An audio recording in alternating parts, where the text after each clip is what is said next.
ಇನ್ನು ಬೀದರ್ ನಗರದ ಗಣೇಶ್ ಮೈದಾನದಲ್ಲಿರುವಂತಹ ಅಷ್ಟ ಗಣೇಶ ಮೂರ್ತಿ ಸ್ಥಾಪನೆಯ 8ನೇ ವಾರ್ಷಿಕೋತ್ಸವದ ಕಾರ್ಯಕ್ರಮದ ನಿಮಿತ್ತ ಶ್ರೀ ಗಜಾನನ ಗಣೇಶ ಸಮಿತಿಯ ವತಿಯಿಂದ ಹಮ್ಮಿಕೊಳ್ಳಲಾದ ಮಹಾ ಅಭಿಷೇಕ, ಭವನ ಯಜ್ಞ ಮತ್ತು ಮಹಾಪ್ರಸಾದ ವಿತರಣೆ ಕಾರ್ಯಕ್ರಮವನ್ನು ಹಮ್ಮಿಕೊಳ್ಳಲಾಯಿತು. ಭವನ ಯಜ್ಞದಲ್ಲಿ ಶ್ರೀ ಗಜಾನನ ಗಣೇಶ ಸಮಿತಿಯ ಅಧ್ಯಕ್ಷರಾದ ಡಾಕ್ಟರ್ ರಜನೀಶ್ ವಾಲಿ ಹಾಗೂ ಲಂಡನ್ ಯೂತ್ ಕೌನ್ಸಿಲ್ನ ಪ್ರಥಮ ಭಾರತೀಯ ಸದಸ್ಯ ಆದಿಶ್ ವಾಲಿ ಅವರು ಭಾಗಿಯಾಗಿ ಗಣಪತಿಗೆ ವಿಶೇಷ ಪೂಜೆಯನ್ನ ಸಲ್ಲಿಸಿ ಪ್ರಸಾದವನ್ನ ವಿತರಣೆ ಮಾಡಿದ್ರು. ನಂತರ ಉತ್ತರ ಕರ್ನಾಟಕ ಸುದ್ದಿವಾಹಿನಿಯೊಂದಿಗೆ ಮಾತನಾಡಿದ ಆದಿಶ್ ವಾಲಿ ಅವರು ಗಣೇಶ ಮೂರ್ತಿ ಸ್ಥಾಪನೆಯ 8ನೇ ವಾರ್ಷಿಕೋತ್ಸವದ ಅಂಗವಾಗಿ ಇಂದು ಭವನ ಯಜ್ಞ ಮತ್ತು ಮಹಾಪ್ರಸಾದ ವಿತರಣೆಯನ್ನು ಹಮ್ಮಿಕೊಳ್ಳಲಾಗಿದೆ. ಮುಂದಿನ ತಿಂಗಳಿಂದ ಪ್ರತಿ ಸಂಕಷ್ಟಮಿಯಂದು ಗಜಾನನ ಗಣೇಶ ಸಮಿತಿ ವತಿಯಿಂದ ಹೋಮ, ಹವನ ಹಾಗೂ ವಿಶೇಷ ಪೂಜೆ ಹಮ್ಮಿಕೊಳ್ಳಲಾಗುವುದು ಎಂದರು.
ಓಂ ಶ್ರೀ ಗಣೇಶಾಯ ನಮಃ.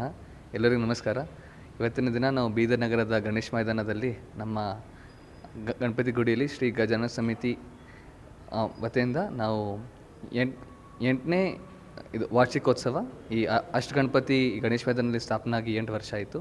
ಇವತ್ತಿನ ದಿನ ನಾವು ಬೆಳಗ್ಗೆ 6 ಗಂಟೆಯಿಂದ ಹೋಮ ಹವನ ಮಾಡಿ, ಪೂಜೆ ಎಲ್ಲ ಮಾಡಿ, ಅಲಂಕಾರ ಎಲ್ಲ ಮಾಡಿ, ಇವತ್ತೆಲ್ಲ ನಮ್ಮ ಸಮಿತಿ ಸದಸ್ಯರ ವತಿಯಿಂದ ಅಲಂಕಾರ ಮಾಡಿ ಎಲ್ಲ ಪೂಜೆ ಎಲ್ಲ ಗಣಪತಿಯ ದೇವರಿಗೆ ಅರ್ಪಿಸಿ ಇದನ್ನು ನಾವು ಮಾಡಿದ್ದೀವಿ. ಎಲ್ಲ ಏನಂತಾರೆ ನಮ್ಮ ನಗರದ ಎಲ್ಲ ಭಕ್ತಾಂಧರಿಗೆ ಎಲ್ಲ ಇಲ್ಲಿ ನಮ್ಮ ಮೈದಾನದಲ್ಲಿ ಬಂದು ಗುಡಿಗೆ ಬಂದು ದರ್ಶನ ತೊಗೊಂಡು ಹಾಗೆ 12 ಗಂಟೆಯಿಂದ ಪ್ರಸಾದ ವಿತರಣೆ ಪ್ರಾರಂಭ ಆಗುತ್ತೆ. ಬಂದು ಪ್ರಸಾದ ಪಡೆದುಕೊಳ್ಳಿ ಅಂತ ಹೇಳಕ್ಕೆ ಬಯಸುತ್ತೇನೆ. ಹಾಗೂ ನಮ್ಮ ಏನಂತಾರೆ ಗೌರವಾಧ್ಯಕ್ಷರು ಚಂದ್ರಶೇಖರ್ ಪಾಟೀಲ್ ಗಾದ್ಗಿಯವರು ಹಾಗೂ ಹಿರಿಯರು ಶಿಶಪ್ಪ ವಾಲಿಯವರು ಮತ್ತು ಸಮಿತಿ ಅಧ್ಯಕ್ಷರು ಡಾಕ್ಟರ್ ರಜನೀಶ್ ವಾಲಿಯವರು ಹಾಗೂ ನಮ್ಮ ಗಣೇಶ್ ಮೈದಾನದ ನಮ್ಮ ಕಾಲೋನಿದ ಎಲ್ಲ ಹಿರಿಯರು ಮತ್ತು ಗೆಳೆಯರು, ಸಂಬಂಧಿಕರು ಎಲ್ಲ ಅಂತ ಕುಟುಂಬದವರು ಸಹಕಾರ ಕೊಟ್ಟಿದ್ದಾರೆ. ಎಲ್ಲರಿಗೂ ನಾನು ಧನ್ಯವಾದ ಕೋರುತ್ತೇನೆ. ಹಾಗೆ ಮುಂದಿನ ತಿಂಗಳಿಂದ ಪ್ರತಿ ಏನಂತಾರೆ ಸಂಕಷ್ಟಿಗೆ ನಾವು ನಮ್ಮ ಗಜಾನನ ಸಮಿತಿ ವತಿಯಿಂದ ನಾವು ಇಲ್ಲಿ ಹೋಮ ಮತ್ತು ಹವನ ಪೂಜೆ ಎಲ್ಲ ಮಾಡ್ತೀವಿ.